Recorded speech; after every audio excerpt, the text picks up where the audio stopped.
Comenzamos con la unidad número 3, referida a la expresión y transmisión de la información genética.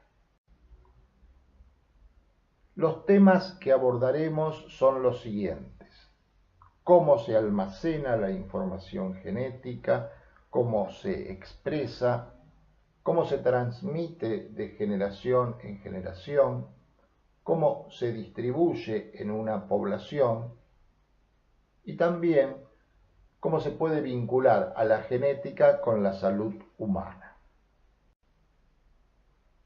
Podemos distinguir distintas ramas de la genética, entre ellas la genética molecular, que estudia al ADN, su estructura y sus funciones, los mecanismos de almacenamiento de la información genética, cómo se puede secuenciar esa información, los mecanismos de expresión genética y cómo pueden ser modificados. La genética mendeliana o cualitativa, que estudia la herencia de los caracteres que tienen una variación discreta, o sea que se pueden observar caracteres de algunos tipos, por ejemplo, en el grupo sanguíneo AB. Observaremos grupo sanguíneo A, grupo sanguíneo B, grupo sanguíneo O y grupo sanguíneo AB. Esos son los 4 valores que podremos observar y no hay una variación intermedia de los mismos. En cambio, la genética cuantitativa estudia la herencia de caracteres que tienen una variación continua dentro de cierto rango de valores, por ejemplo, la altura. La genética de poblaciones, por su parte, estudia las frecuencias génicas en una población. Veremos que conocer la variación de las frecuencias génicas en una población es importante cuando estudiemos evolución biológica. En principio, veremos algunos conceptos principales. Genoma es la totalidad del material genético de una célula o de un organismo pluricelular. Todas las células de nuestro organismo tienen la misma información genética, tienen el mismo genoma. Todas las células se han originado a partir de la célula huevo o cigoto por división celular que incluye la mitosis. Y la mitosis, sabemos, asegura la constancia genética. Debemos dejar aclarado que existen también las células que son las gametas, que tienen la mitad de la información genética. ¿Qué es un gen? Un gen es un segmento del ADN que se transcribe a ARN. Sabemos que existen distintos tipos de ARN, mensajero, ribosómico, de transferencia, u otros tipos. Algunos de ellos mencionaremos cuando estudiemos epigenética. En general, la transmisión de la información a partir de un gen ocurre del siguiente modo. A partir de los genes se transcriben y la información pasa al ARN en sus diferentes formas. Estas diferentes formas participan en la síntesis de las proteínas o en la regulación de los procesos de expresión. Finalmente, entonces, el resultado es la producción de determinadas proteínas en una célula. Esas proteínas desarrollarán ciertas actividades o procesos y esto determinará la manifestación de ciertas características. Cuando las células se van a dividir, ya sea por mitosis o por meiosis, el núcleo se desorganiza y se hacen visibles los cromosomas. Los cromosomas son el resultado de la condensación de la cromatina y están formados por ADN y proteínas. En los cromosomas se encuentran localizados los genes. Aquí tenemos representado un cromosoma. Está constituido por dos cromátidas o cromátides, y dentro de cada cromátide hay una molécula de ADN altamente enrollada.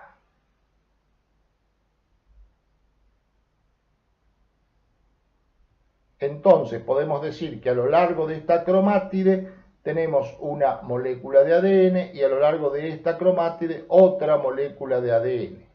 Todo muy compactado con proteínas que si la descompactamos podemos llegar a ver de alguna manera a la estructura de la doble cadena de ADN.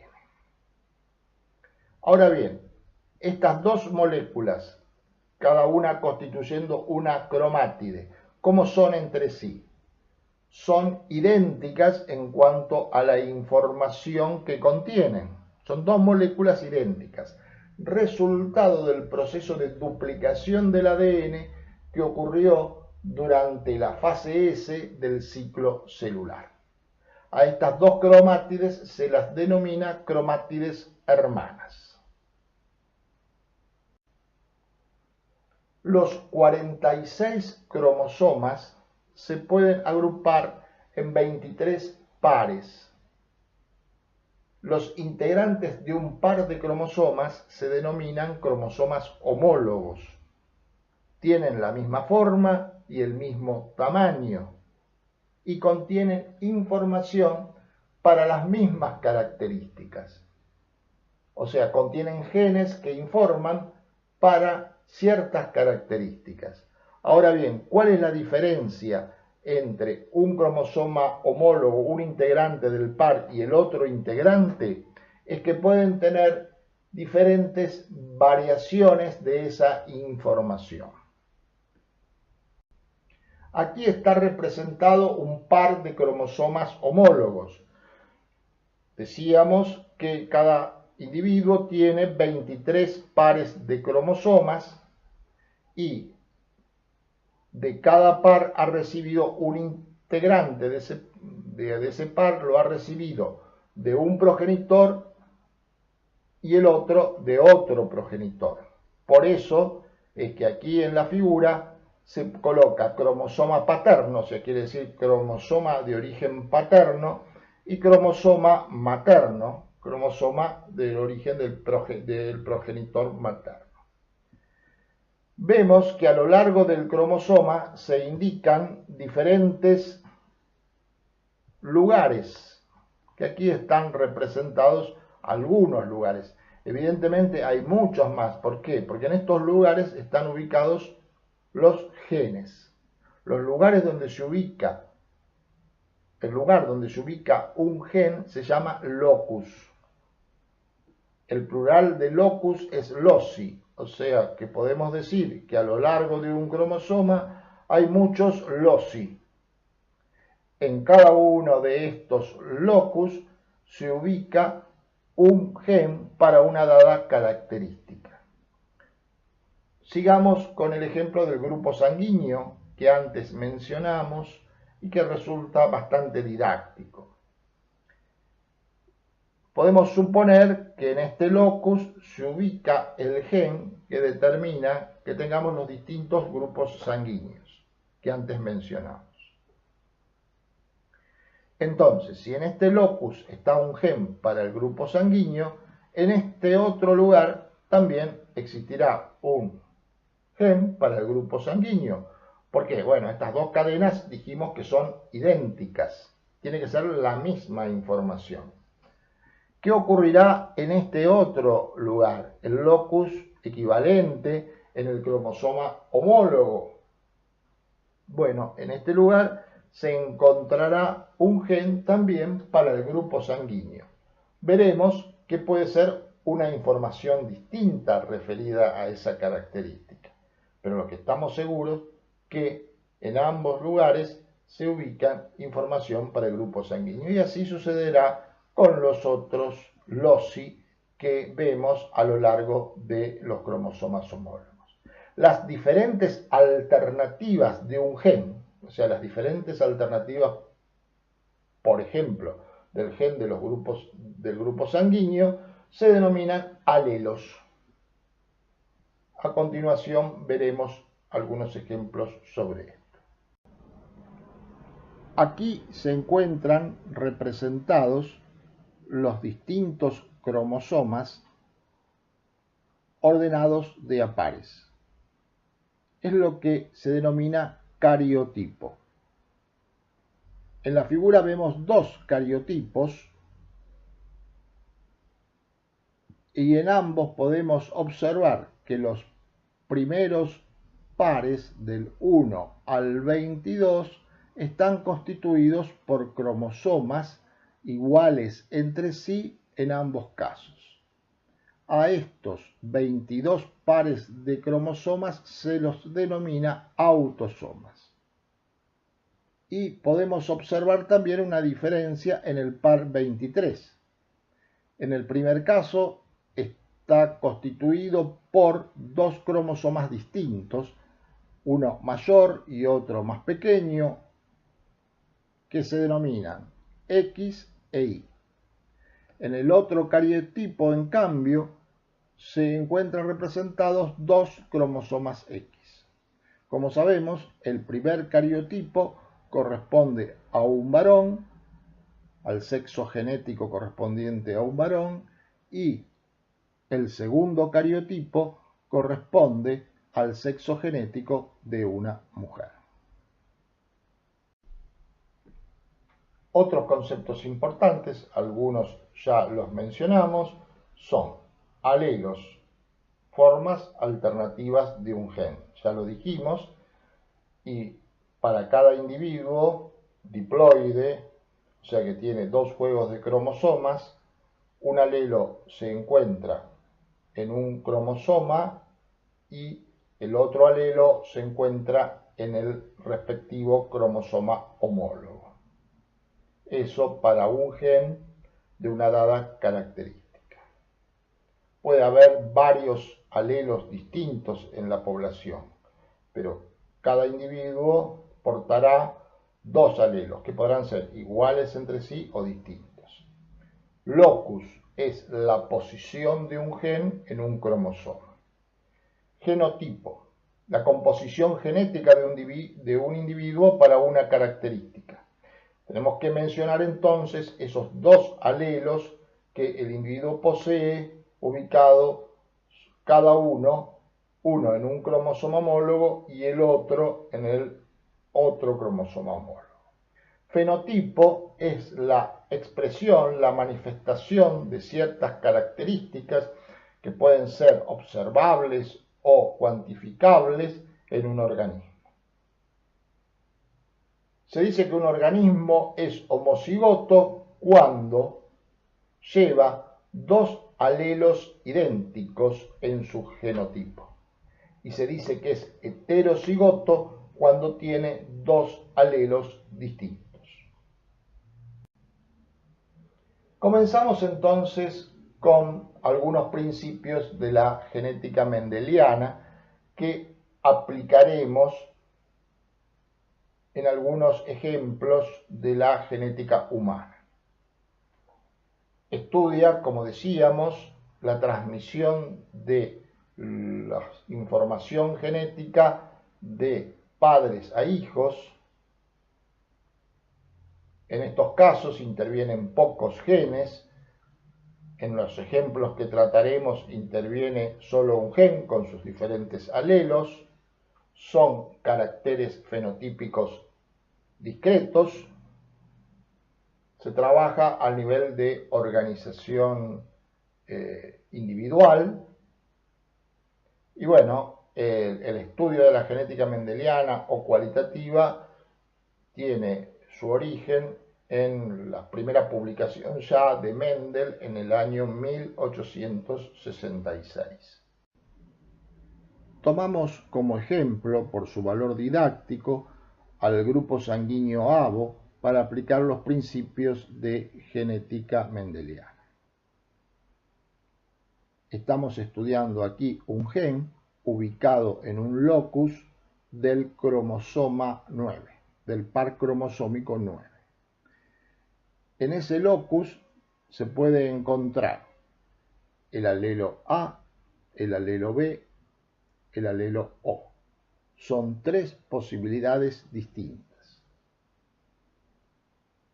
Estos alelos, a través de su expresión, pueden producir enzimas que modifican un oligosacárido en la membrana de los glóbulos rojos. Entonces vamos a encontrar diferentes oligosacáridos según resulte de la expresión de A, la expresión de B o la expresión de O. Esa es la diferencia.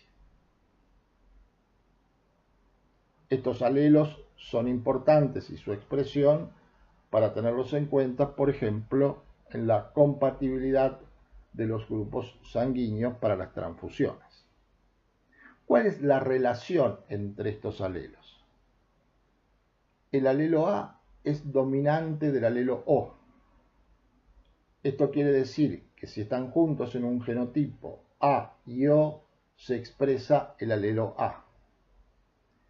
Lo mismo sucede entre B y O. Se expresa B y no se expresa O. Quiere decir que en ambos casos el alelo O es el alelo recesivo. Mientras que si en un genotipo encontramos el alelo A y el alelo B, los dos se expresan, decimos que son codominantes.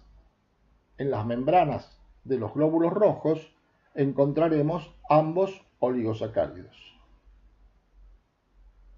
Los posibles genotipos y fenotipos resultantes son entonces los siguientes.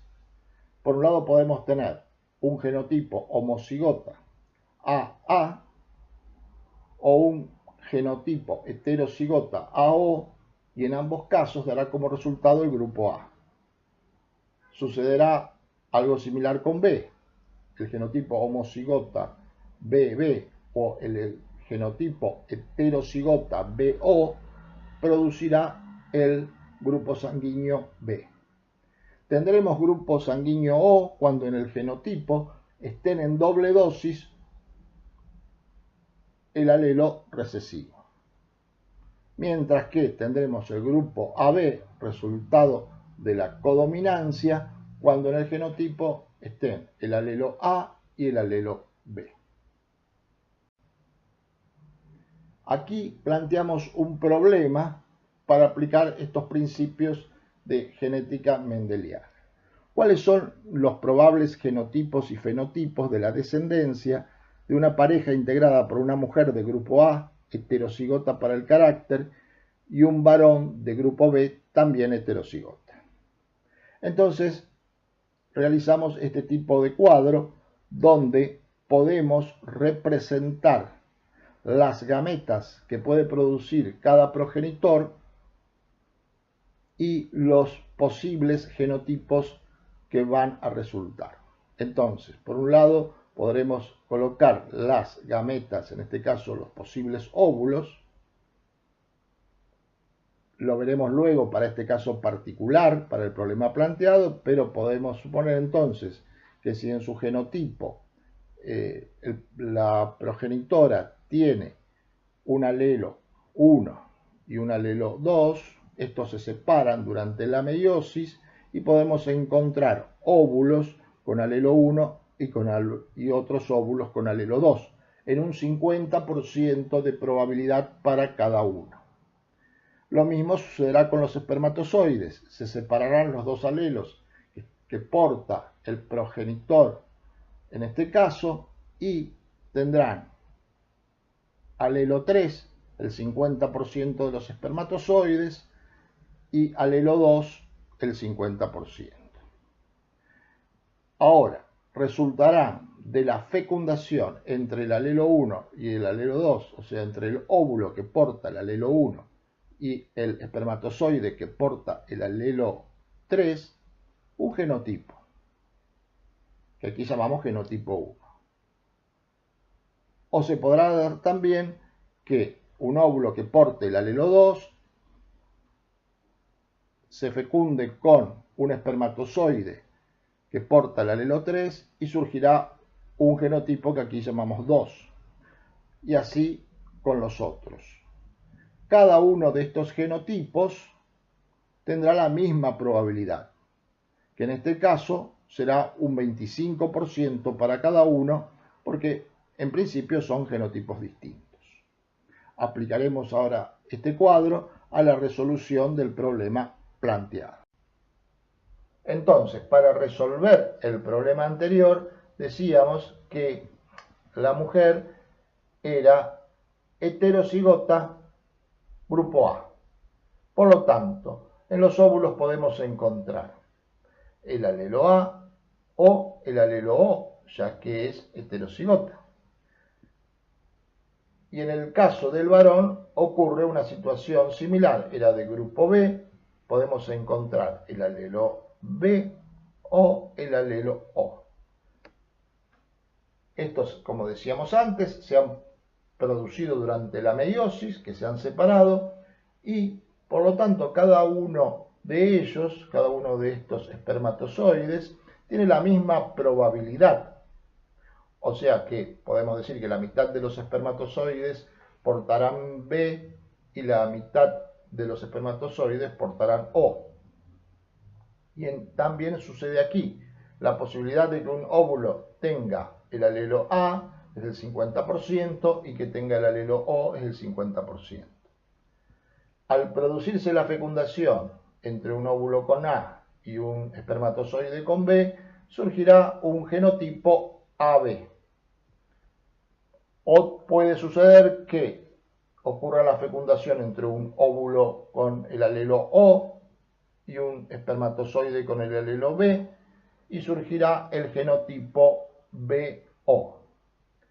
Y lo mismo ocurrirá cuando se pueda producir la fecundación entre un óvulo con A y un espermatozoide con O, será este genotipo, o cuando sea entre un óvulo con O y un espermatozoide con O, surgirá el genotipo homocigota recesivo. Aquí tenemos los diferentes genotipos planteados, que los hemos sacado de este cuadro, y aquí los diferentes fenotipos resultantes de estos genotipos. Cada uno de ellos con un 25% de probabilidad. Ahora veremos algunos ejemplos donde se relaciona la genética con la salud humana, dentro de la genética mendeliana. Aquí tenemos un caso de herencia autosómica recesiva. ¿Por qué se denomina de esta forma? Se llama autosómica porque el locus del gen en cuestión se encuentra en un cromosoma autosómico. ¿Recuerdan ustedes esos 22 pares de cromosomas que llamamos autosomas? En uno de ellos se encuentra el gen que tiene que ver con este trastorno de la salud. ¿Por qué recesiva? Porque el gen que induce de alguna manera a la manifestación de este trastorno es el alelo recesivo. Y hay un alelo dominante que es el que no induce para la manifestación de este trastorno. El ejemplo es la fenilcetonuria, una alteración del metabolismo por el cual falta una enzima para la degradación del aminoácido fenilalanina. Como la fenilalanina se incorpora con la alimentación, es uno de los 20 aminoácidos que forman las proteínas, se produce la acumulación que estamos mencionando por una falla en su proceso de degradación y, entre otros efectos, la acumulación de estos compuestos produce un deterioro del sistema nervioso que termina produciendo, por ejemplo, retraso mental. Es obligatorio realizar el análisis bioquímico correspondiente que determina si el bebé que nace tiene o no este trastorno. De esa forma se lo puede alimentar con alimentos especiales, con bajo contenido de este aminoácido, y no se producen las manifestaciones de esta enfermedad. Entonces tenemos un alelo, que acá lo hemos llamado alelo R mayúscula, que tiene la información para producir la enzima, y el alelo R minúscula que lleva a la no producción de la enzima. Entonces nos planteamos un pequeño problema. Una pareja tiene un primer hijo con fenilcetonuria. ¿Cuál es la probabilidad de tener un segundo hijo con ese trastorno de salud? ¿Sí? Entonces, si una pareja que, bueno, aquí no lo informa, pero evidentemente no tiene este trastorno, no lo manifiesta, pero esta pareja ha tenido ya un hijo con la enfermedad, es evidente que ambos miembros de la pareja portaban el alelo recesivo. Si portaban el alelo recesivo, pero no manifestaban la enfermedad, quiere decir que su genotipo es heterocigota para el carácter. Y aquí está representado entonces, por un lado los óvulos que pueden aportar R mayúscula, R minúscula, ¿sí? Y lo mismo sucede con los espermatozoides, porque ambos progenitores son heterocigotas. ¿Qué resulta de esto? ¿Cuáles son los posibles genotipos resultantes? Acá tenemos un genotipo homocigota del alelo dominante. Evidentemente, estos posibles descendientes no van a manifestar la enfermedad ni van a aportar el gen, y representan un 25% del total. Aquí tenemos un genotipo heterocigota, que era como el de los padres, con R mayúscula alelo dominante, R minúscula alelo recesivo. Tampoco van a manifestar la enfermedad, si bien están portando el alelo recesivo. Y aquí se encuentra el mismo genotipo, o sea que para este genotipo heterocigota tenemos el 50% de probabilidades. ¿Sí? Debemos sumar los dos cuadros, que cada uno tiene 25%. Y finalmente encontramos el genotipo homocigota recesivo, donde por estar en doble dosis se manifiesta la enfermedad. Este sería el único genotipo que nos va a dar un fenotipo con manifestación del trastorno. O sea que del total de hijos podremos decir que se tiene la siguiente probabilidad. El 75% de los hijos no manifestarán esta enfermedad, no tienen probabilidad de manifestarla, y el 25% sí.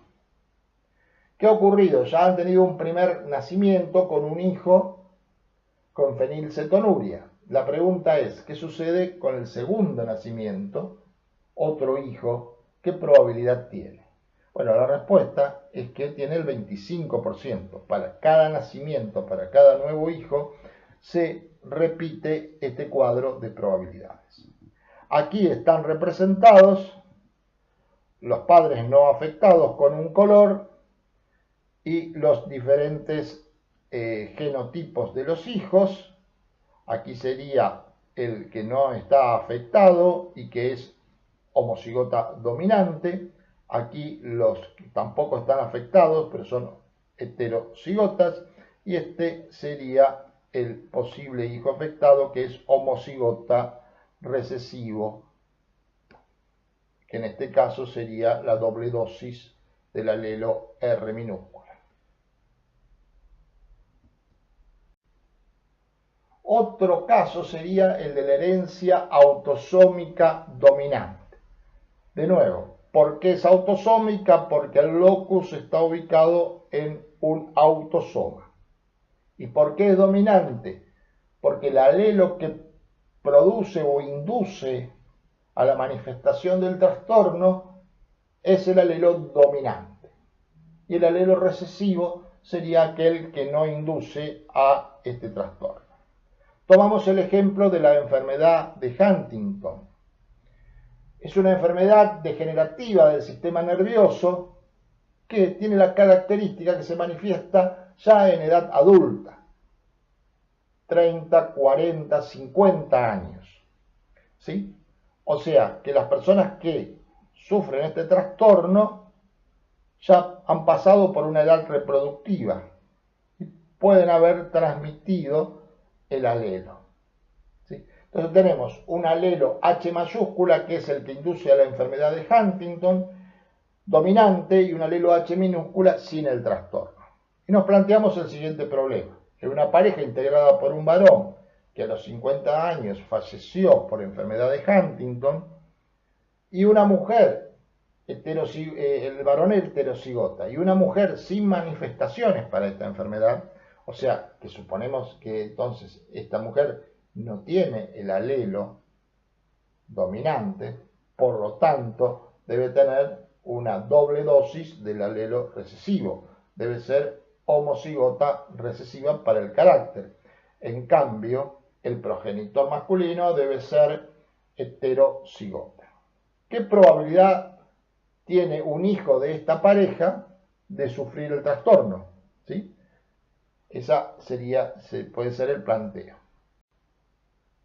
Y aquí tenemos una resolución del problema. Podemos observar que en el cuadro, en la dimensión de los óvulos, hemos colocado solamente óvulos que van a portar el alelo recesivo, porque la mujer solamente tiene este alelo, ya que es homocigota recesiva. En cambio, el progenitor portador de la enfermedad puede producir espermatozoides que tengan el alelo dominante y espermatozoides que tengan el alelo recesivo. Por lo tanto, los dos posibles genotipos que pueden surgir de la fecundación de estos óvulos con estos espermatozoides son, por un lado, el genotipo heterocigota, que evidentemente puede manifestar la enfermedad, y el genotipo homocigota recesivo, que no va a manifestar esta enfermedad. Entonces, ¿cuál es la probabilidad de que un hijo pueda manifestar la enfermedad? Es del 50%. Aquí tenemos una representación realizada bajo otra forma, que es el árbol genealógico. Aquí tendríamos en figuras cuadradas, se representan a los varones, en círculos a las mujeres, y acá se ha distinguido por color. Los azules no serían afectados y los afectados estarían en rojo. Entonces aquí tenemos un progenitor afectado en este caso la mujer no afectada. ¿Cuál es la probabilidad de tener hijos? Bueno, tienen un 50% de tener hijos afectados y un 50% de no tenerlos. Aquí se ve que han tenido 1, 2, 3, 4, 5 hijos, de los cuales en 3 se marca que se produce la enfermedad. Y luego lo que sucede en la otra generación. Veremos que estos trastornos no saltan generaciones, como sí puede suceder con los trastornos debidos a alelos recesivos. La herencia ligada al sexo genético es otra variante que podemos analizar en el marco de la genética mendeliana o cualitativa. En este caso se analizan características debidas a genes que se ubican en el cromosoma X, cuyo locus se encuentra en las regiones no homólogas entre el cromosoma X y el cromosoma Y. Recordamos que los cromosomas homólogos tienen información para las mismas características. Hemos visto, cuando observamos el cariotipo, que todos los autosomas forman pares donde cada miembro del par es igual en cuanto a su forma con respecto al otro. En ese caso podemos encontrar los mismos locus en los dos integrantes del par. Pero algo diferente sucede con los cromosomas sexuales. Cuando se tienen dos cromosomas X, allí la homología puede darse porque se encuentran los mismos locus. Pero ¿qué sucede cuando tenemos un cromosoma X con un cromosoma Y, que son distintos? Bueno, hay regiones importantes del cromosoma X que no tienen homología con ese otro pequeño cromosoma que es el cromosoma Y. Entonces, para todos esos rasgos que están influidos por los genes ubicados en esos locus que no tienen homología, en el caso del varón se observa que porta un solo alelo y no tiene dos alelos, ¿sí?, posibles. Entonces, la manifestación de ese carácter estará influida fundamentalmente o únicamente por el alelo que porta el cromosoma X, ya que el cromosoma Y no tiene el alelo correspondiente. Entonces, se analiza en forma distinta el resultado de la descendencia. Aquí tomamos como ejemplo de un trastorno relacionado con la herencia ligada al sexo genético, a lo que se conoce como síndrome de X frágil, donde se produce la inactivación de un gen ubicado en el cromosoma X, en la región no homóloga, como recién decíamos. Esto causa un cierto retardo mental o algunas dificultades en el aprendizaje o algunos problemas de comportamiento.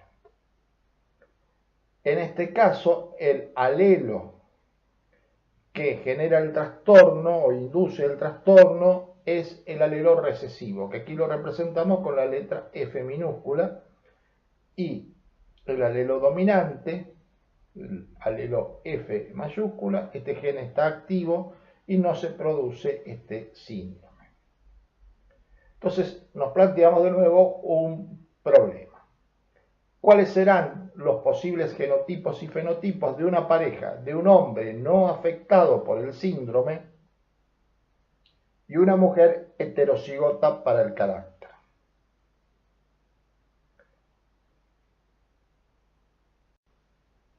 Entonces, analizando la situación que nos planteamos, si el hombre no está afectado por este síndrome, quiere decir que en su cromosoma X tiene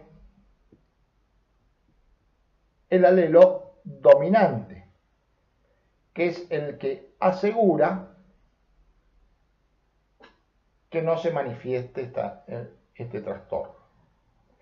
Porque en el cromosoma Y no tiene este alelo, no hay un locus por este alelo. Por eso, cuando representamos aquí estos problemas de la herencia ligada al sexo, considero que es conveniente que coloquemos, además de los alelos, el cromosoma implicado, para darnos cuenta si estamos hablando de cromosomas X o cromosomas Y, y para saber, en definitiva, cuál es la relación, o sea, si se trata de hombres o mujeres, porque la afectación es distinta, ya que, como decíamos, en un caso son portadores de dos alelos y en otro caso son portadores de un solo alelo. Entonces, el gen X, el cromosoma X porta el gen F mayúscula y el cromosoma Y no porta ningún alelo para esta característica. La mitad de los espermatozoides tendrán el cromosoma X y la mitad de los espermatozoides el cromosoma Y. Por su parte, en los óvulos se da que habrá óvulos que tienen un cromosoma X con el alelo dominante y óvulos con el cromosoma X y el alelo recesivo. en un 50% de probabilidad para cada uno.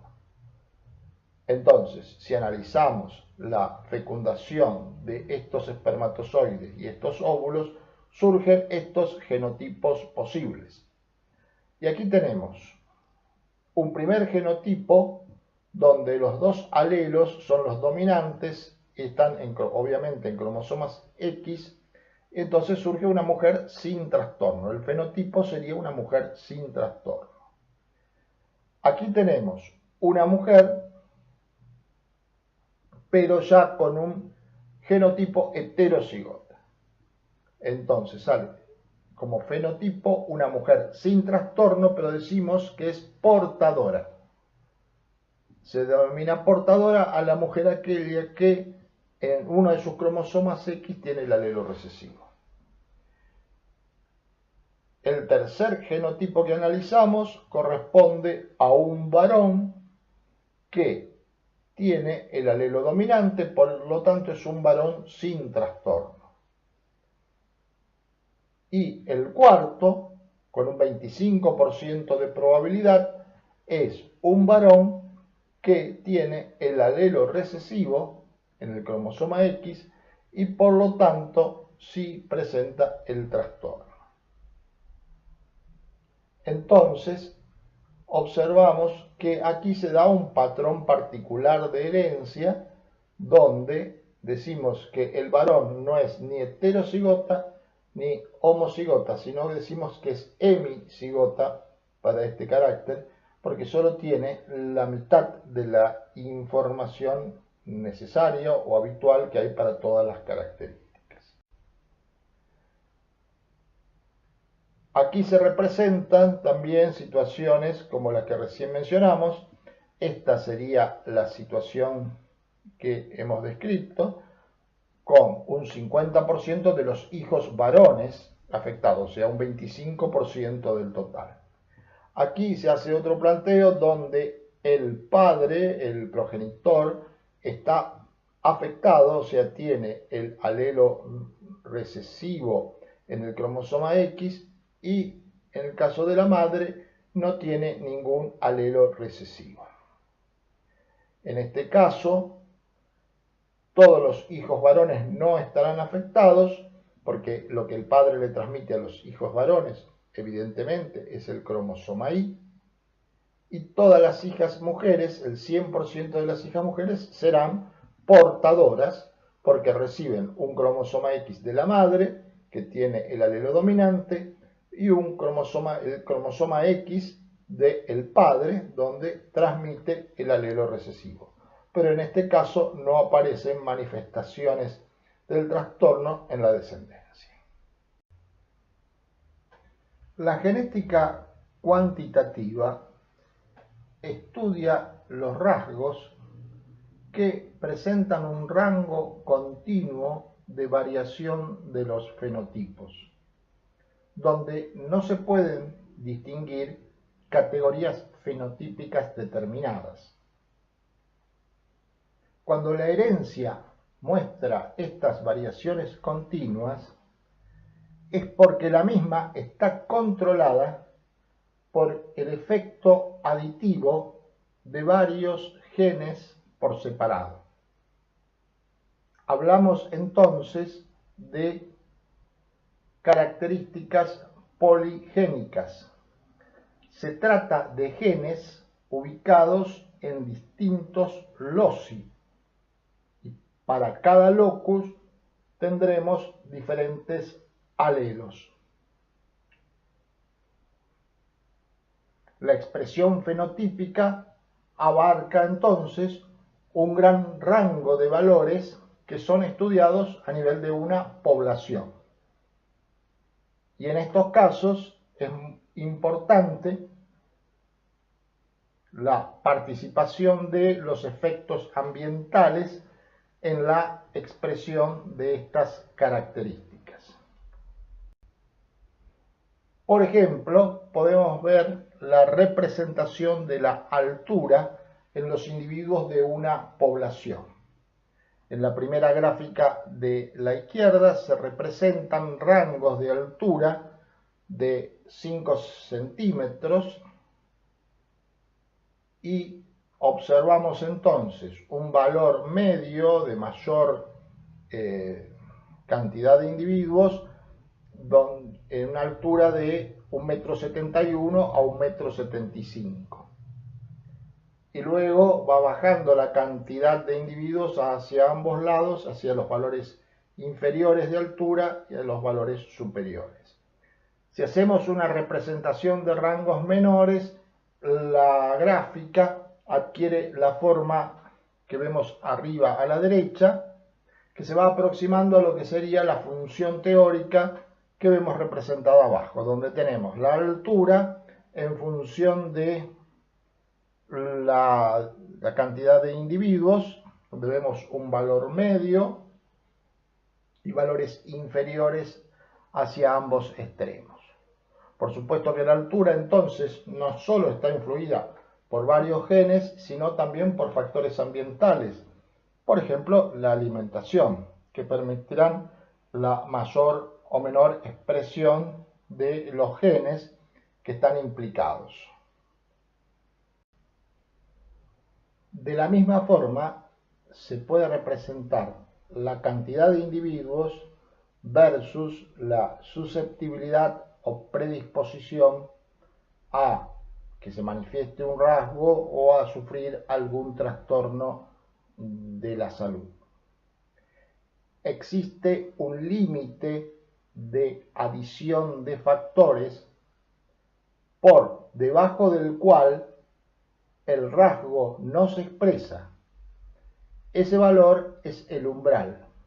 Si se supera el límite de la sumatoria de efectos aditivos de distintos genes, aparecen los individuos que manifiestan ese rasgo o que en este caso podrían resultar ser los afectados por un trastorno. Esto es muy común en muchos trastornos de la salud humana, donde se suman factores poligénicos, o sea, una herencia poligénica, y factores ambientales que condicionan de alguna forma la expresión de esos caracteres.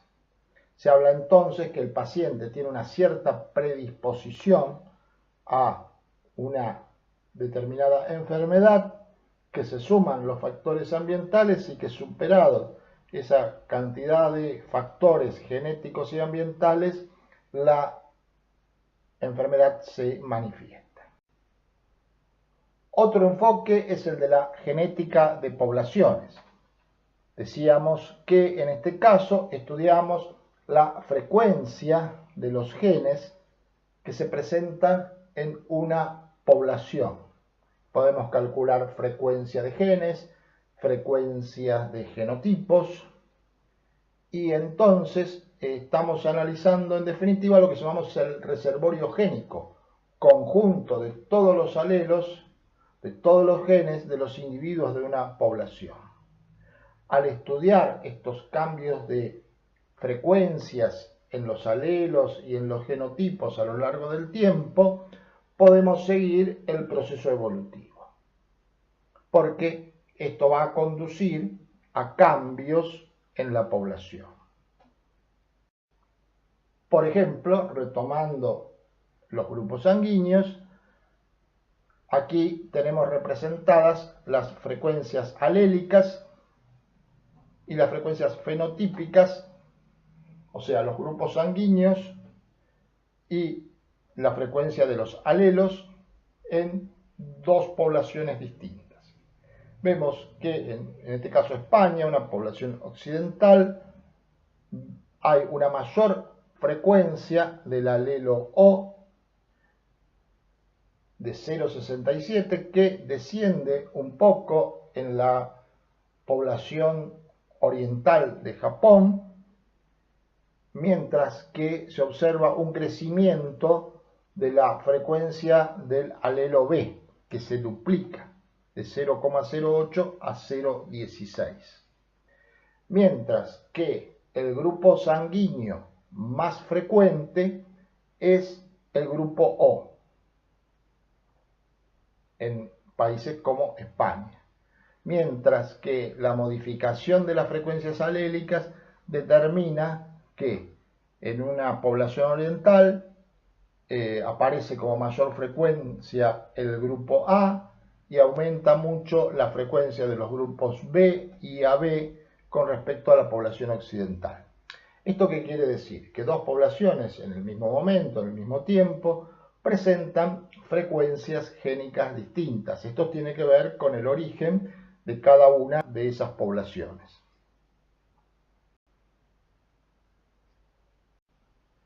También podemos analizar las alteraciones que se observan en los cromosomas que forman el cariotipo.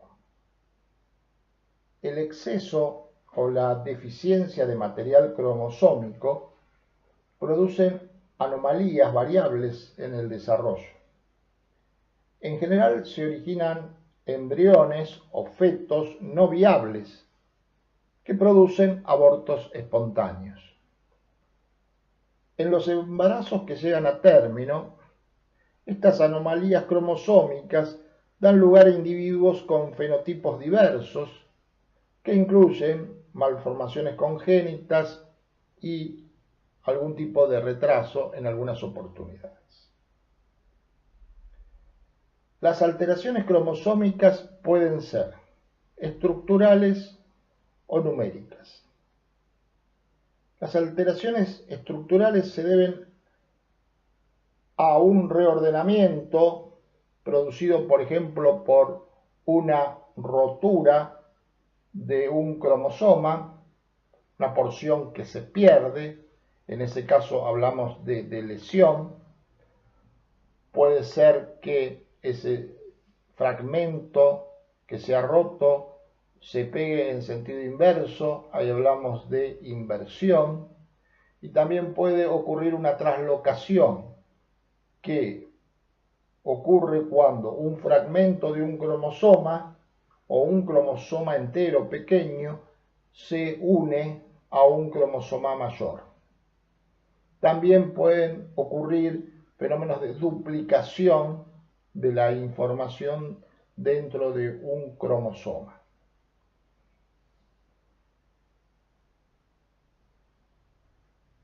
Las alteraciones cromosómicas numéricas, como su nombre lo indica, implican una modificación en el número de cromosomas y en ese caso se pueden observar en general lo que llamamos monosomía o trisomía.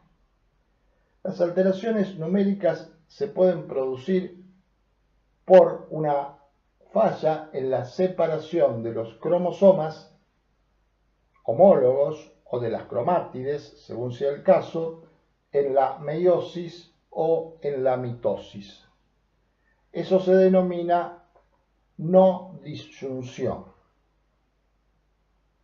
O sea que cuando se están formando las gametas, los cromosomas no se separan adecuadamente y se forman gametas, por ejemplo, con 24 cromosomas o gametas con 22 cromosomas, que al participar en una fecundación generarán un cigoto con un número modificado de cromosomas.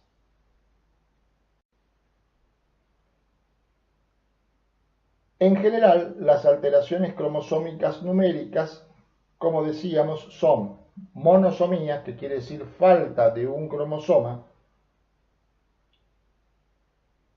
y las monosomías autosómicas en general no son viables, o sea que producirían abortos espontáneos. Es decir, la falta de un cromosoma de un par autosómico no es viable. Se observa una monosomía en el par de cromosomas sexuales. En ese caso se encuentra solamente un cromosoma X y es lo que se conoce como el síndrome de Turner, que se representa con el número 45, que indica que hay un cromosoma menos, y la letra X, indicando que el par de cromosomas sexuales solamente está integrado por un cromosoma X. En este trastorno, por ejemplo, se observa baja estatura, un cuello más bien corto, con piel arrugada, desarrollo retardado o ausente de las características sexuales secundarias, ausencia de menstruación. Puede haber algunas dificultades en el aprendizaje. En general no suele estar asociado a un retardo mental. Por su parte, las trisomías pueden ser autosómicas y las que son viables son las que están aquí enunciadas, que es el síndrome de Patau, que es trisomía 13, el síndrome de Edwards, trisomía 18, y el síndrome de Down, trisomía 21. Como ven ustedes, se representa con el número 47, porque tenemos un cromosoma de más en ese caso, y se señala que hay una trisomía en el cromosoma correspondiente. Estas tres trisomías se caracterizan por la presencia de malformaciones congénitas y retardo mental. Las dos primeras son muy graves y los afectados no suelen sobrevivir más allá de un año de vida.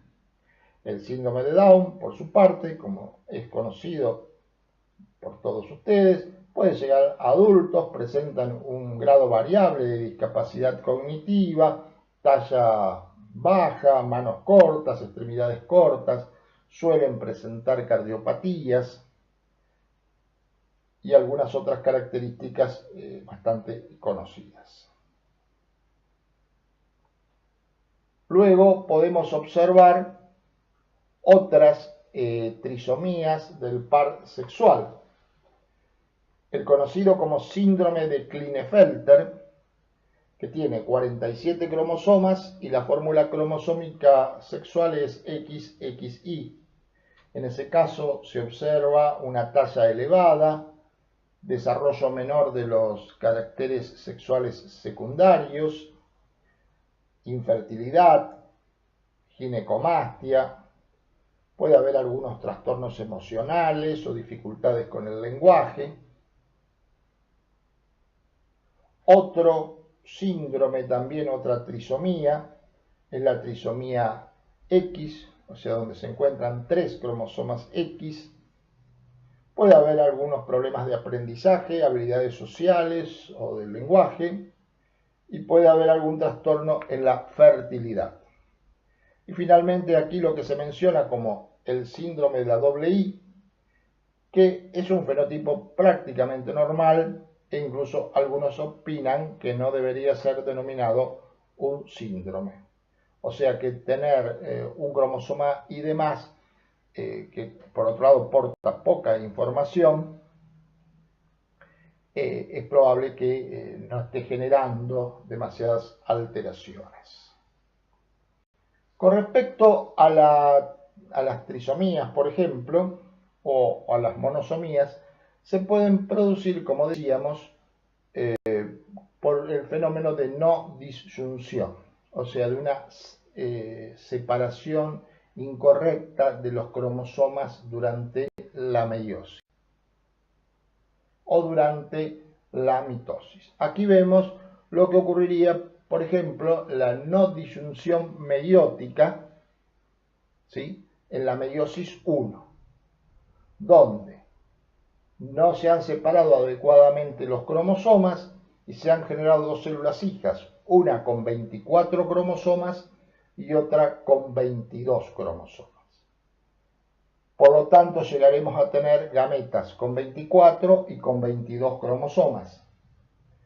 Si se trata de un autosoma, por ejemplo el cromosoma 21, si fecunda una gameta, participa en la fecundación una gameta que tiene 22 cromosomas, el resultado va a ser un cigoto con un cromosoma menos y seguramente no será viable. En cambio, si fecunda una de estas gametas con 24 cromosomas, sumados a los 23 cromosomas que aporta la otra gameta, el cigoto va a tener, en este caso, 47 cromosomas con una trisomía 21. Otra posibilidad es la no disyunción mitótica. O sea, ya cuando el cigoto tiene 46 cromosomas y en las primeras divisiones mitóticas, cuando se está desarrollando ya los primeros estadios embrionarios, se pueden producir por mitosis algunas células que tengan 45 cromosomas y 47 cromosomas, por no separación de las cromátides hermanas. En el caso, por ejemplo, del cromosoma 21. En ese caso ocurrirá que tendremos células con 45 cromosomas, probablemente estas células no sean viables, no se desarrollen, células con 47 cromosomas y células con 46 cromosomas. Decimos que estamos frente a un mosaico, o sea, es un organismo que tiene diferentes tipos celulares. Y según los tejidos que resulten afectados o la cantidad de células afectadas, puede ser el grado de afectación. La mayoría de los casos de síndrome de Down, arriba del 95%, se producen por no disyunción meiótica. La no disyunción mitótica son casos más excepcionales. Otra posibilidad es que uno de los progenitores tenga una traslocación de un cromosoma 21 unido a un cromosoma de mayor tamaño, en general es el 14. Entonces, cuando se van a formar las gametas, se separan los cromosomas homólogos, se separa el par 14 y uno de los cromosomas 14 arrastra al cromosoma 21 que tiene unido. Y luego el cromosoma 21, que no está unido a nada, puede separarse e ir al mismo lugar, digamos, a la misma célula hija que el cromosoma 14 que arrastró al cromosoma 21. Por lo tanto, se va a producir una gameta con 24 cromosomas, que al fecundar a una gameta con 23 cromosomas, producirá los 47 característicos del cariotipo del síndrome de Down, que aquí se representa. Y aquí podemos señalar los dos cromosomas 21 y el cromosoma 21 resultado de la traslocación en uno de sus progenitores. Finalmente, podemos decir que las alteraciones genéticas que hemos estado analizando y que pueden influir en determinadas manifestaciones o trastornos de la salud humana pueden ser divididas de la siguiente manera.